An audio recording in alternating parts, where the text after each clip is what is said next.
Hi everyone, welcome to our video on finding intervals of continuity. So we left off in the last video with finding if a point is continuous, and that is always using the 3 steps in this checklist. If it wants to know about an interval, so I'm going to just underline the problem there, determine the interval. Well, really, it's really just the domain problems. Okay, so it's asking really the domain. Okay, so in the domain are these rules right here. So we have, for our most common functions, we have these specific rules. So these are really the domain rules as well. So continuity and domain are just connected. Okay, so that means all we have to do is apply them. I'm just going to go and jump into applying them into this here. And we could also, again, use the calculator to help us out to check. So all we have to do with the calculator is view it and see if there's any gaps or anything like that cause a problem. Okay, so anyway, so let's break this down. So in this problem, to see if there's any... Okay, so let's read it. Determine the intervals on which the following functions are continuous. Find all values x equals a where the function is discontinuous, and evaluate the limit of the functions as x approaches a. Okay, so they want us to do lots of little things in this problem. All right, so what we want to do is to find where it's continuous is really just making sure we have the domain. Here we have a rational function, a polynomial divided by a polynomial. So that means we want to take our denominator. So all I'm going to do is I'm going to write domain. And that's where we set our denominator equal or not equal to 0. So the domain is where if you have anything that cannot be divided by 0. So all I'm doing is making sure that I'm not going to divide by 0 eventually. Okay, so anyway, so this, I'm just going to factor. It's the special difference of squares. X minus 6 times x plus 6 can't be 0. And then that way I can set each of these not equal to 0. And then now I could solve each of these pretty quickly. So x can't be 6. X can't be negative 6. And so in our number line, I would have negative 6 and 6, and when you have the not equals, it's an open dot, but then everything else is still okay. Okay, and so this is the domain listed from left to right, so as far left as possible is the negative infinity to negative 6, and then we usually use the union symbol, and then it goes from negative 6 to positive 6, and then again another union symbol, and then 6 to infinity like that. So this is our domain. This is also the interval where it's continuous. Okay, so this is also the interval of continuity, I'll say. Okay, so the domain and this interval are the exact same. All right, so then it asks find all values of x equals a where the function is discontinuous. All right, so that means these 2 values that we just found is where it's discontinuous. So it's discontinuous, there we go, at x equals 6. All I'm doing is just changing the symbol, so I'm saying it's discontinuous at this x equals 6 and x equals negative 6. Okay, so notice the different use of the symbol. The not equals was referencing the domain. So this is saying though you can't use those negative 6s and 6s. But with discontinuous, I want to make sure I know it's discontinuous at these values. Okay, anyway, so so these 2 are really connected, all of them connected. So continuity and discontinuity. Okay, so there's all that. So we found the intervals. We found the values at where it is discontinuous. And then the last thing, let's underline this, we'll change our color. Evaluate the limit of the functions as x approaches a. So we need to find the limit as x goes to 6 of our function. So let's just write it as x squared plus 5x minus 6 over x squared minus 36. And then we also want to find the limit as x goes to 6. Oops, I put the negative in the wrong spot. I wanted to write negative 6, sorry. So we're doing the other one, the limit as x goes to negative 6, again, of the same function. since I'm doing multiple problems in one here, I think I would rather just look at the graph and see if that is the quickest way. So I'm going to use Desmos. So I just typed it into Google, Desmos, and then I'm going to use the graphing calculator portion. And then I'm going to plug that function in the way I see it. So parenthesis x squared plus 5x minus 6 divided by x squared minus 36, like that. Again, I'm using those parentheses to show my whole numerator divided by my whole denominator. All right, so there it is. And then now I want to look at those values where I have -6 and 6. Well, -6 looks like I can zoom in and it looks like we can kind of read it. So it is undefined there. Okay, so that is showing that it is undefined, but it certainly looks like from the left and from the right it's headed towards something. Maybe if I zoom in a little more, we could see it a little better. Okay, maybe not. 0.58 something, 0.58 something. Okay, so it's looking like it's 0.58 something. What we can do, all right, so remember on this we can use, so I'm going to zoom out. I'm going to use the table. Actually, so since I can't really see the exact value, I don't want to use decimals. It probably wants a fraction. So I'm going to do that one second. So I was reading this left to right, but let's look at 6. Okay, at 6, notice it looks like there's an asymptote. Here's 6, and then it looks like it's going down to the left, and on the right, it looks like it's going up. So because one's going down to infinity and one's going up to infinity, we have different answers for our left-hand side and right-hand side limits. So because it's different answers for the left-hand side and right-hand side limit, this one is a does not exist. Okay, so our left side limit was negative infinity. Our right side was positive infinity. That means this answer was a does not exist. However, the -6 one looked like there was an answer to it, and that's where I'm going to go to the table. Since I probably want a fraction, and those decimals are nice and all, but I think I want a fraction instead. Let's see if we can get it a little more accurate. So, like, I'm going to plug in the -6 to show it's undefined, and then I want to plug something in that's very close to -6. There we go, 0.583333 is looking like what the answer is. If I go to the left of it, let me do a -5.99999. Okay, so it looks like it's 0.58333333 forever. Okay, so with that, we might be able to convert it into a fraction, depending on what type of program we've got on it. So for instance, I'm going to go to the scientific one. So a decimal might be fine, but I'm just worried in case they want us to find a fraction on it. So I'm going to the scientific one to see if I can change it. So 0.58333333. Nope, the little fraction thing went away, huh?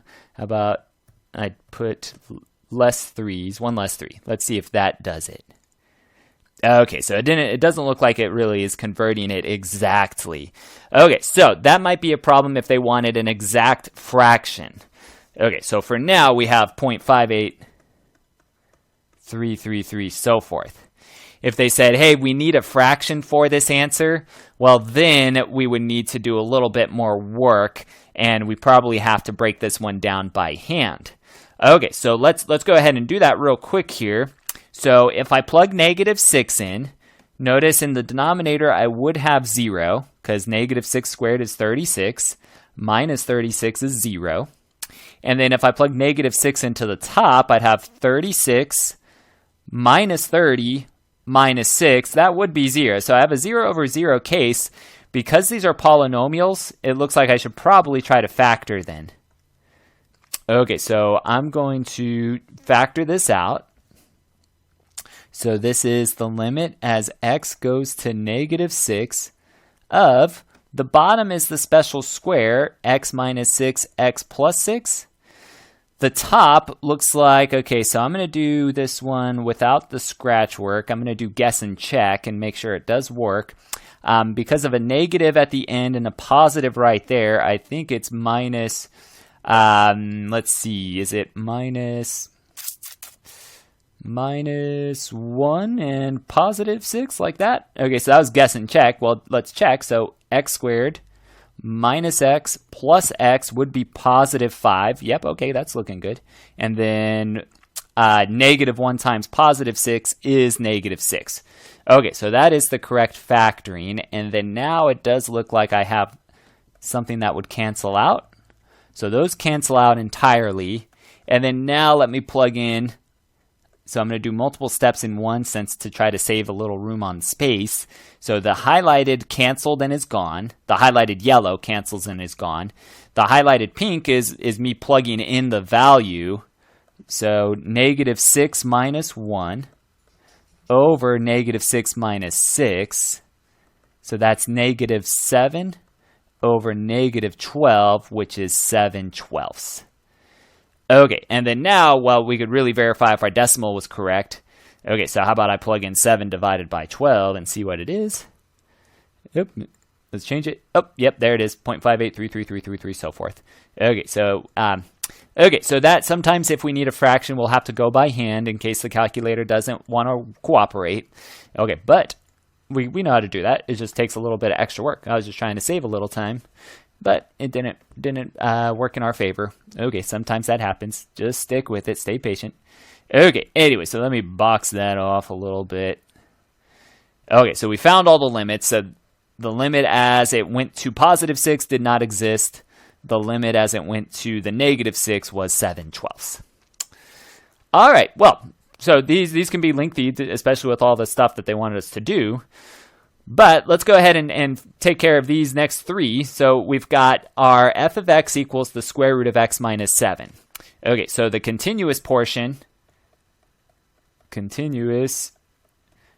is really the domain portion.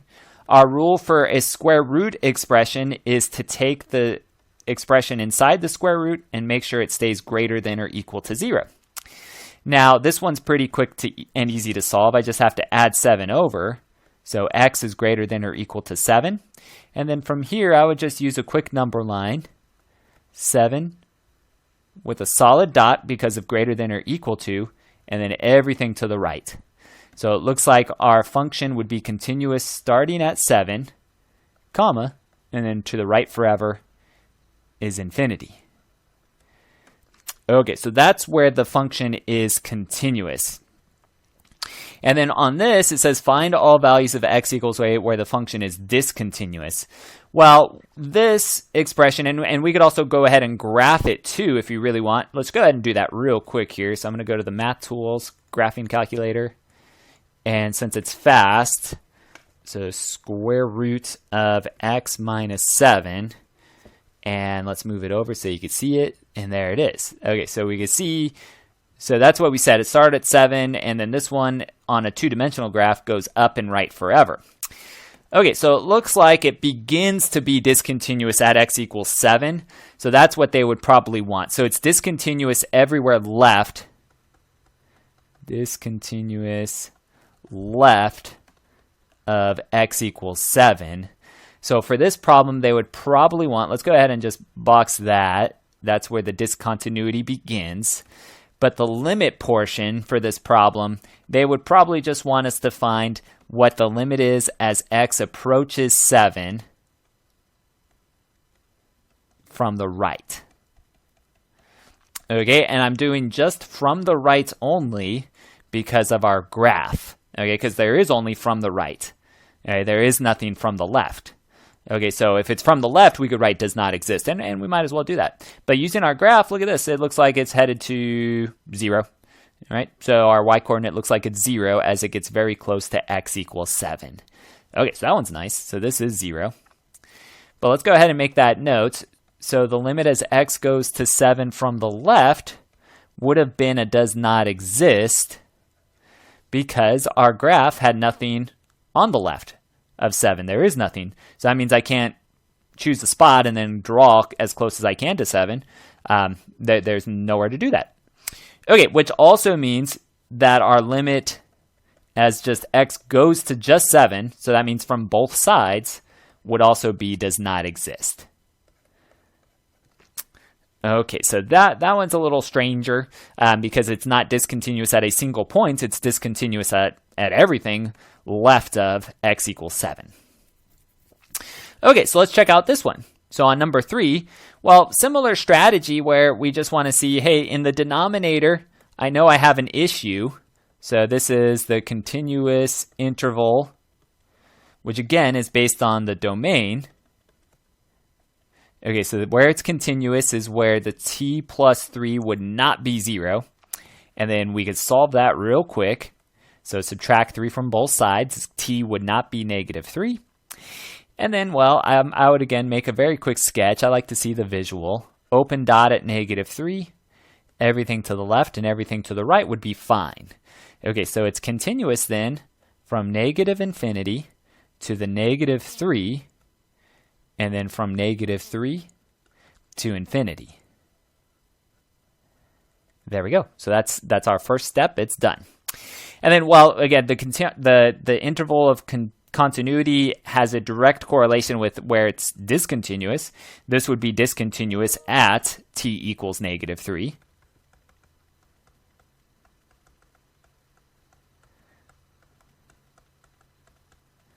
All right, there we go. And they're using t instead of x. That's okay, no big deal. Okay, and then the blue portion that we underlined, the limit. So they now want us to find the limit as t goes to negative 3 of our function g of t. Well, absolute values are a strange case. When we saw them before, we again used the graph. The calculator is a giant friend of ours, so don't hesitate to use it. So I'm going to go ahead and graph this. Remember, with the variable, it prefers x, so I'm going to use my keyboard here, absolute value of x plus 3, and then absolute value divided by x plus 3. Okay, so I typed it in the same way that it looked, and then now I wanted to see what happens at negative 3. Well, look at this. Okay, so from the left, it looks like it's headed towards, so the y-coordinate's always the same, actually. It's always negative 1. So from the left, it looks like it's headed toward negative 1 as a y-coordinate. From the right, it looks like it's headed toward positive 1 as that y-coordinate. Okay, so we have two different limits. That means this one is also a does not exist. Okay, so because we had a difference in the limits, let's go ahead and write those just to have them. So from negative 3 from the left, we saw that it went to negative 1. From negative 3 from the right, we saw it go to positive 1. Okay, and remember, this answer is a match to these answers if they are the same. But if they're not the same, then it's a does not exist. Okay, so there's that. All right, so breaking it down, so it looked like our first one was kind of the worst.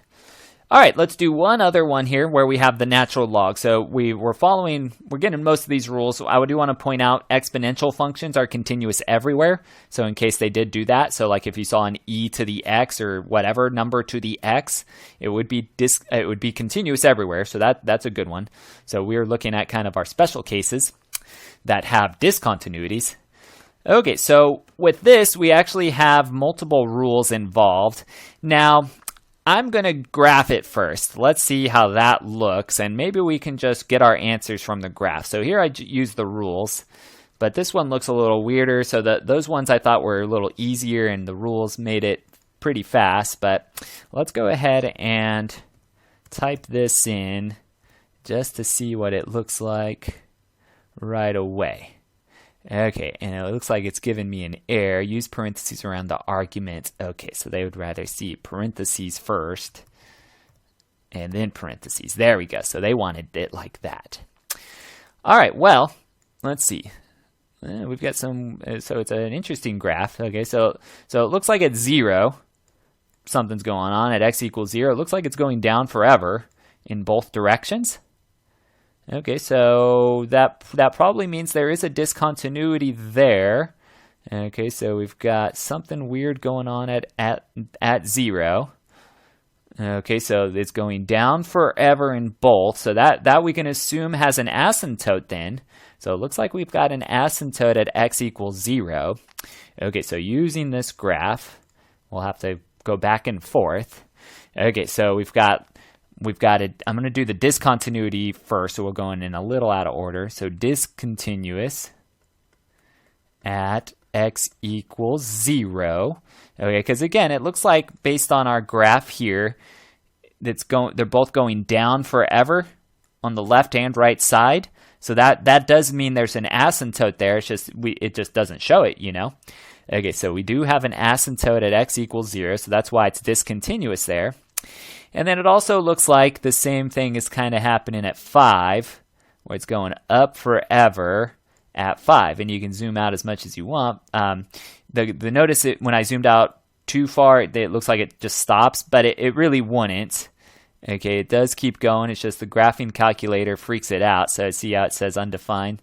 So sometimes it can't recognize what's really happening, and look, now the peak's even smaller. Okay, so just depending on where you zoom, it might freak out. But based on our first picture, I'd say it's pretty safe to say that there's an asymptote there as well. So if there's a vertical asymptote, then that means it's also discontinuous there. Okay, so this is the two spots where it's discontinuous, which means if I were to have made a number line where it is continuous, it means at 0 I'd have an open dot, and at 5 I would have had an open dot. Okay, so then I know it's continuous on the interval -infinity to 0, and then 0 to 5, and then 5 to infinity. So there's that answer. Okay, so this time around I'm using purely a graph. Now again, we used the other problems. We did it algebraic first, and then we use the graph. You can go in any order. So I would say it's, again, very nice to back yourself up if you do know multiple ways. But since this is a weird function, I'm going to just stick to the graph. All right, so we have where it's discontinuous, we have where it's continuous, and then now we could find the limits. So the limit as x goes to 0 of our h of x function, well, I'm going to look at that picture again. As it goes to 0, it looks like the graph's going down forever on both sides, both the left and the right. So that means it's going down to -infinity. And then one more, if we did the limit as x goes to 5 of that h of x, looking back at our picture, it looks like it's going up on both left and the right side. So that means it's going up to +infinity. And there it is. All right. Okay, so the calculator is a useful tool. Sometimes, it doesn't help the best, though, like it did on number 1. We had to do a little extra work. So it is good to know how to do it by hand in a lot of situations. All right, but if it's any really weird scenario like number 4, I would say go straight to the calculator first, and that will probably get the job done. All right, anyway, that's it for now. If you do have any questions, please let me know. Otherwise, thank you for watching.